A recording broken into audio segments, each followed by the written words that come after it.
What if I told you the real office rules are never mentioned in your employment handbook? Instead, these are secret, unwritten rules and private pieces of information that can make or break your career overnight. And the worst part is, nobody tells you about them. You will only be able to identify these undercurrents if you are observant enough. And trust me, missing out on these secret pieces of information can cost you your career progress. The time you spend on this video is actually an investment towards your career.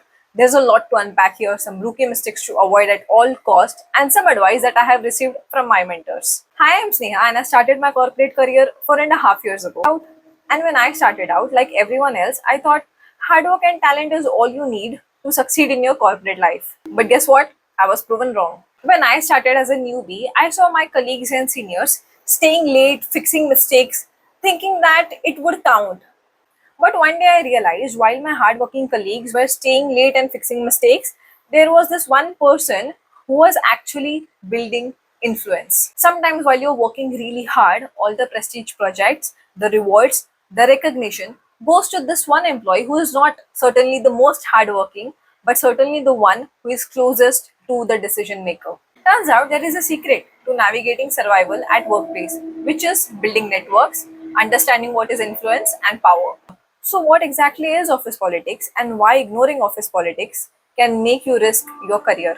You think you're just there to work, but sweetheart, you're already a part of the game. And if you don't understand the rules, you will risk being left behind. So, today I will be sharing with you what I have learned in my corporate journey. You can definitely add along, but this is something that not your manager, not your HR, nor your trusted co-worker will ever share with you. Definitely hit the like button if you're ready to take control of your corporate career, and let's get started. Think about this. You're sitting on your office chair, your heart pounding with excitement because the project on which you spend your nights on is actually getting its time with the senior management. But guess what?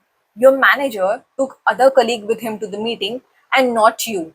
And you are left wondering, why the hell did that happen? I was the one who spent my nights on. I was the one who did all the research. I was the one who did all the drafting, all the editing, all the proofreading. But a colleague who was nothing but just a couch potato got his time with the senior management. And in your team meetings, when the promotions are announced, you realize that promotions are no longer given to the hard workers anymore. They go to the people who are friends with the right people, because these are the employees who understand the game, their rules, and they play it better than you. Sounds familiar? This is not my imagination. This is not office drama. This is actually office politics in action. And if you recall something similar, make sure you drop a comment. The truth is, you cannot opt out of office politics. Sure, your skill sets matter, but what will actually make a difference in your corporate life is what folks have to say about you behind closed door, who is in your corner, who is saving your name in meetings where you're not even present, who is giving you that piece of information that is still private, who is sharing the memo with you before it is even made public, or who is shutting you down. Now, I'm not saying that all office politics is dirty. Hell no.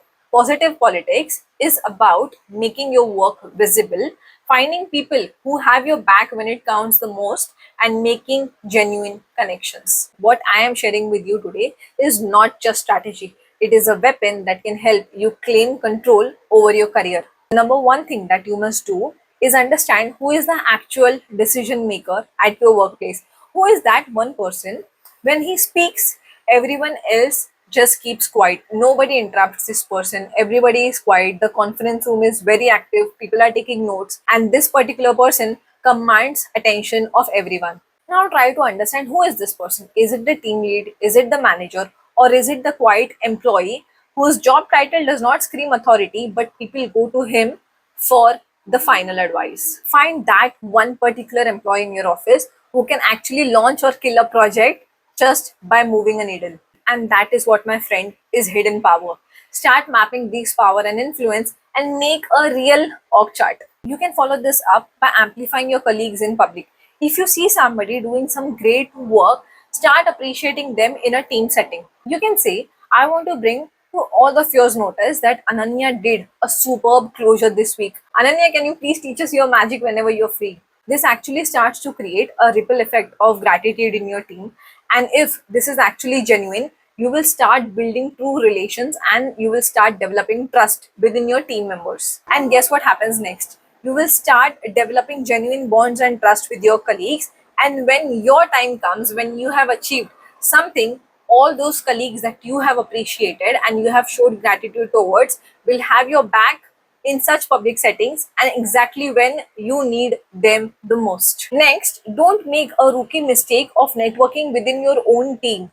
Make sure that you also network with other departments, break that bubble and deliberately step outside of your comfort zone and your regular routine.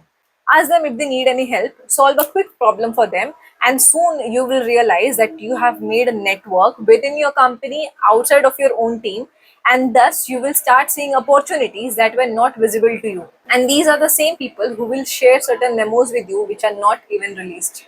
By getting the secret piece of information, by getting visible opportunities and what is happening in other departments, you can actually build a path for your own career. Also, don't just hand over your hard work to your manager and hope for the best.